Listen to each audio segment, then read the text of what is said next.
2025년 공장이 사라지고 일자리가 증발합니다. 그런데 이 모든 걸 예언한 사람이 있었다고요? 안녕하세요, 여러분. 혹시 엘빈 토플러라는 이름 들어보셨나요? 무려 50년 전 그는 산업의 붕괴라는 무시무시한 미래를 경고했습니다. 그리고 지금 그의 말처럼 세상은 완전히 뒤집히고 있습니다. 오늘은 토플러가 말한 제3의 물결이 실제로 어떻게 우리 삶을 바꾸고 있는지를 알아보겠습니다. 구독과 좋아요를 눌러주시면 미래의 일들을 미리 알게 될지도 몰라요. 1970년대 한 미래학자가 세상을 향해 조용하지만 강력한 경고를 보냈습니다. 그는 기술과 정보의 발전이 기존의 산업, 교육, 가족 구조까지 뒤흔들 것이라 말했죠. 그 사람 바로 엘빈 토플러입니다. 그의 저서 제3의 물결은 출간되자마자 전 세계에서 엄청난 반향을 일으켰습니다. 당시에는 너무 앞선 이야기라 비웃던 이들도 많았지만 지금 우리는 그의 예언 속에 살고 있습니다. 토플러는 인류가 3번의 큰 물결을 겪는다고 봤습니다. 그는 변화는 단절처럼 오며 파괴를 동반한다고 말했습니다. 2025년 지금이 바로 그 시점일지 모릅니다. 토플러는 인류 문명을 3단계로 설명했습니다. 첫 번째 물결은 농업혁명. 인간은 유목 생활을 끝내고 정착하며 곡식을 재배하기 시작했습니다. 두 번째 물결은 산업혁명. 대량 생산, 공장 노동, 도시화가 급속도로 진행됐죠. 하지만 이제 세 번째 물결, 즉 정보혁명이 인류를 덮치고 있습니다. 디지털 기술, 인공지능, 네트워크 사회가 일상이 된 지금 토플러는 그것을 제3의 물결이라 명명했습니다. 우리는 지금 이 물결 한가운데서 살고 있습니다. 이 물결은 단지 기술의 변화가 아니라 인간의 삶 전체를 바꾸는 본질적인 전환을 의미합니다. 토플러는 산업사회가 종말을 맞을 것이라 예측했습니다. 당시엔 그저 공상처럼 들렸지만 2025년 현재 그의 말은 현실이 되었습니다. 제조업 중심의 세계는 위기를 맞고 있습니다. 많은 공장들이 문을 닫고 기술 기업들이 전통 산업을 대체하고 있죠. AI와 자동화 기술은 사람의 노동을 빠르게 대체하고 있으며 전통 기업들은 경쟁력을 잃고 도산하는 경우도 많습니다. 산업화 시대의 상징이던 공장, 사무실, 생산 라인은 이제 점점 설 자리를 잃고 있습니다. 토플러는 이런 흐름을 문명의 판바뀜이라고 표현했습니다. 이 변화는 단순한 쇠퇴가 아니라 완전히 다른 시스템으로의 이행입니다. 전통적인 공장 중심의 경제는 더 이상 유지될 수 없습니다. 미국, 일본, 한국을 비롯한 제조업 강국에서조차 공장의 수가 급격히 줄어들고 있습니다. 그 자리를 자동화된 스마트 공장이나 데이터 기반의 원격 생산 시스템이 대신하고 있습니다. 일자리를 잃은 노동자들은 전환 교육을 받지 못해 사회적 충격을 겪고 있으며 이는 전 세계적인 문제로 번지고 있습니다. 토플러는 이런 변화를 물리적 공간의 종말이라 표현했습니다. 그는 물건을 만드는 것보다 정보를 조작하는 것이 더 중요한 시대가 온다고 봤습니다.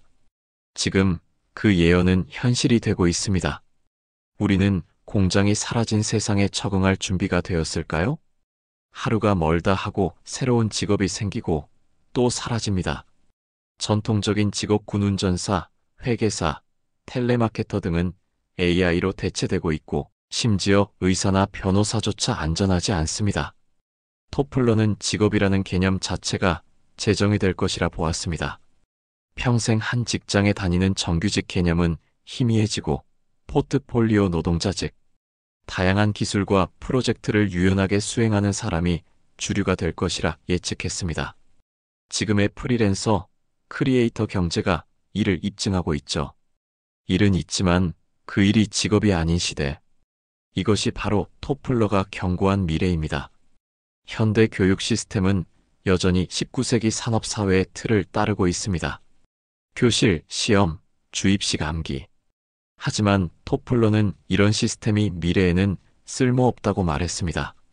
그는 학교가 창의성을 억누르고 빠르게 변화하는 사회에 적응할 능력을 키우지 못한다고 지적했습니다. 2025년 우리는 이미 그 폐해를 겪고 있습니다. 코딩, 디자인, 창업 등 실무형 기술은 학교 밖에서 배우게 되었고 학위보다 실력이 중요해지는 시대가 왔습니다.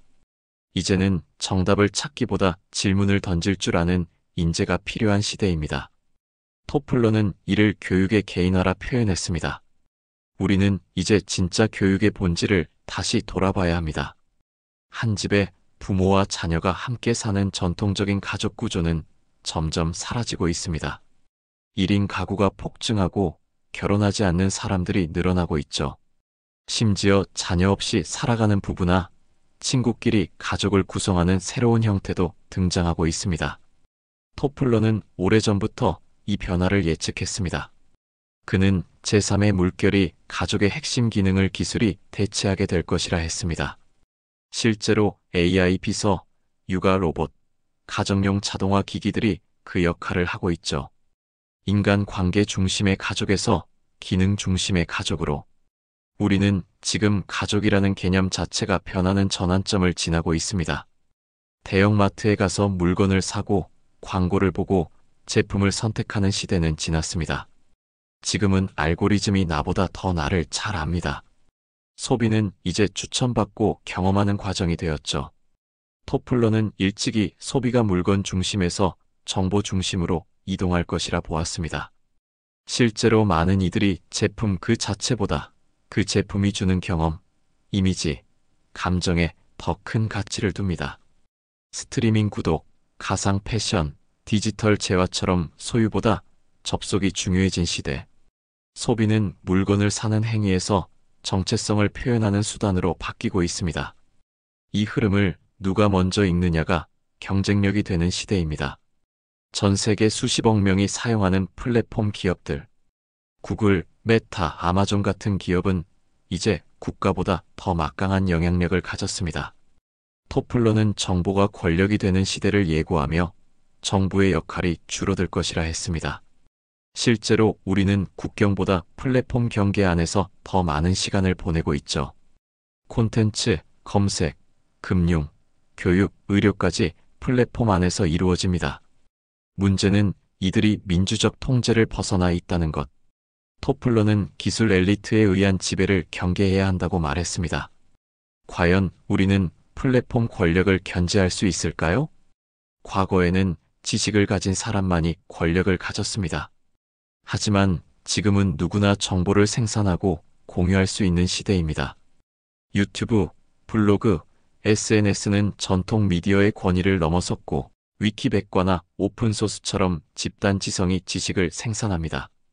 토플러는 이런 변화를 지식의 민주화라 불렀습니다. 하지만 정보의 바닷속에서 무엇이 진짜인지 구분하는 지식의 해석 능력이 새로운 격차를 만들고 있습니다. 결국 중요한 것은 정보를 얼마나 많이 아느냐가 아니라 어떻게 이해하고 활용하느냐. 우리는 이제 배운 사람이 아닌 통찰하는 사람이 중심이 되는 시대에 살고 있습니다. 토플러는 미래 사회에서 가장 중요한 경쟁력은 속도라고 강조했습니다. 단순히 빠른 것이 아닌 빠르게 적응하고 빠르게 변화하는 능력이 핵심이라는 뜻이죠. 실제로 오늘날의 기업들은 1년 후가 아닌 일주일 후를 예측하며 움직이고 있습니다. 스타트업부터 대기업까지 속도의 민첩성을 갖추지 못하면 도태됩니다. 제품 출시 주기가 몇 년이 아니라 몇 주로 바뀌었고 시장 반응에 실시간으로 대응하는 유연성이 중요해졌습니다. 토플러는 이를 가속사회라 표현하며 변화에 적응하지 못한 개인과 조직은 역사 속으로 사라질 것이라 경고했습니다. 당신은 지금 속도에 적응하고 계신가요? 우리는 하나의 역할만으로 설명되지 않는 시대에 살고 있습니다. 낮에는 회사원, 저녁에는 크리에이터, 주말에는 자영업자. 토플러는 이렇게 다중 정체성을 가진 개인이 증가할 것이라 예측했습니다.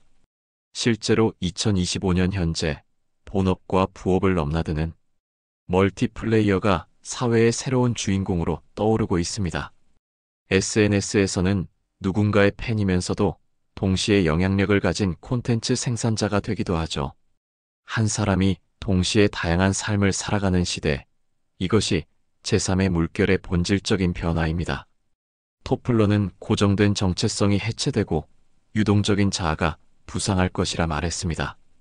이제는 하나의 직업, 하나의 역할로 자신을 설명하기 어려운 시대가 되었습니다. 친구는 손에 잡히는 사람이 아니라 화면 너머에 있다. 지금 이 말이 어색하지 않다면 우리는 이미 토플러가 예측한 세상에 살고 있는 것입니다. 제3의 물결은 인간관계의 방식도 바꿔놓았습니다. 실제로 친구와의 연락은 메시지, 영상통화, SNS 댓글로 이루어지고 있으며 연애와 결혼조차 앱을 통해 이루어지는 시대가 되었습니다. 토플러는 기술이 인간의 관계성을 변화시킬 것이며 물리적 거리보다 심리적 연결이 더 중요해질 것이라 말했습니다. 동시에 그는 인간 소외에 대한 경고도 잊지 않았습니다. 화면 속 관계에 익숙해질수록 오히려 진정한 연결에 대한 갈증은 커질 수 있다는 것이죠. 지금 우리는 디지털 관계의 이면을 제대로 보고 있을까요? 정보가 넘쳐나는 시대, 우리는 과연 더 똑똑해졌을까요? 토플러는 정보의 폭발이 오히려 사람들을 혼란스럽게 만들 것이라 경고했습니다. 2025년 지금 하루에 접하는 뉴스, 광고, 콘텐츠는 과거 몇 년치에 해당합니다. 중요한 건 그 모든 정보를 우리가 소화하지 못한다는 사실입니다.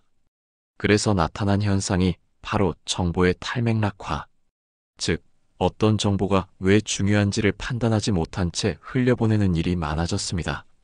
토플러는 이로 인해 인지적 스트레스가 증가할 것이라 보았고 그에 따른 무기력감, 의사결정 장애, 사회 불신 등이 뒤따를 것이라 했습니다. 이제는 정보의 양이 아니라 선택과 해석이 중요한 시대입니다. 과거에는 모두가 같은 신문을 보고 같은 뉴스를 들었습니다. 하지만 지금은 다릅니다. AI가 내가 좋아할 만한 기사만 골라주고 알고리즘이 내 관심사에 맞춘 정보만 보여줍니다. 이는 편리하지만 동시에 위험합니다.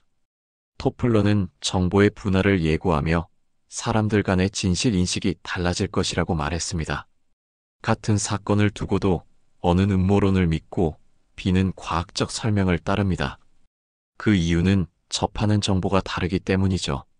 이른바 필터 버블 속에서 사람들은 자신만의 진실에 갇히고 있습니다. 진실은 하나가 아니며 누군가가 만든 현실 안에서 우리는 살아가고 있을지도 모릅니다.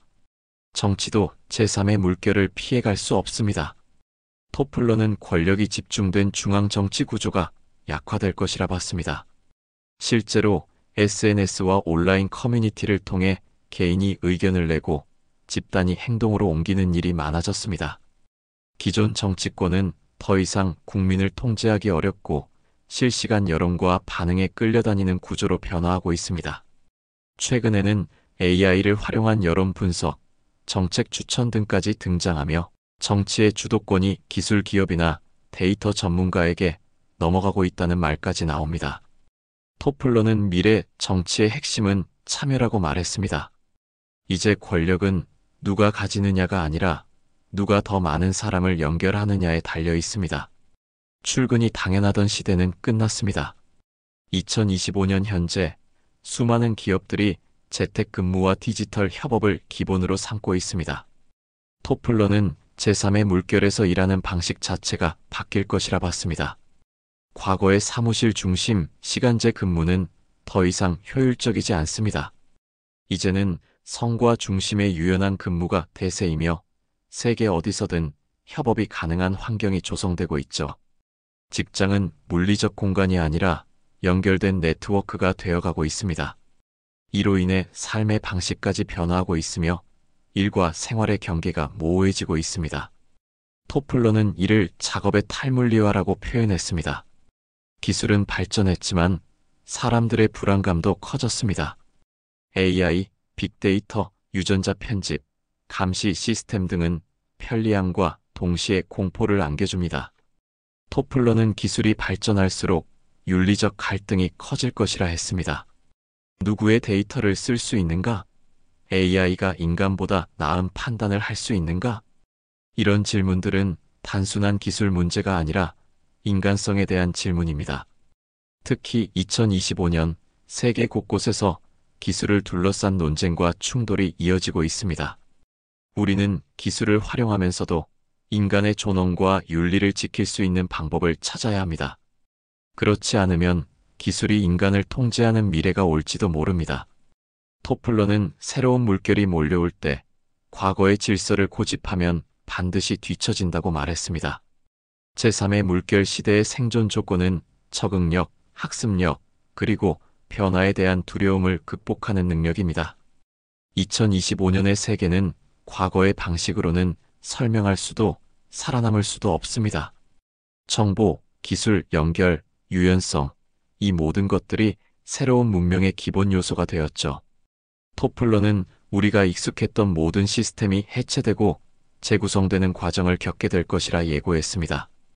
그리고 지금 우리는 그 현장 한가운데에 있습니다.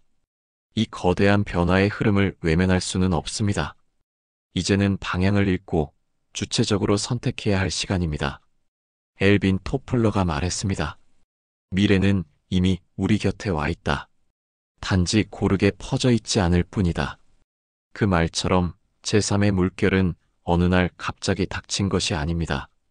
이미 오랫동안 우리 주변을 감돌고 있었고, 이제는 누구도 부정할 수 없는 현실이 되었습니다. 2025년 현재, 우리는 산업 붕괴의 현장을 목격하고 있습니다. 하지만 동시에 새로운 가능성의 시대에 발을 들였습니다. 위기와 기회는 늘 함께 옵니다. 토플러의 예언은 단순한 경고가 아니라 선택의 나침반이었습니다. 그가 던진 질문에 우리는 이제 답해야 합니다. 당신은 이 거대한 변화 속에서 어떤 선택을 하시겠습니까? 지금까지 함께 해주셔서 감사합니다. 오늘 소개해드린 엘빈 토플러의 예언과 현재의 변화는 단순한 이론이 아니라 우리의 삶에 실질적인 영향을 주는 현실입니다. 앞으로도 이런 인사이트 가득한 콘텐츠로 찾아뵙겠습니다.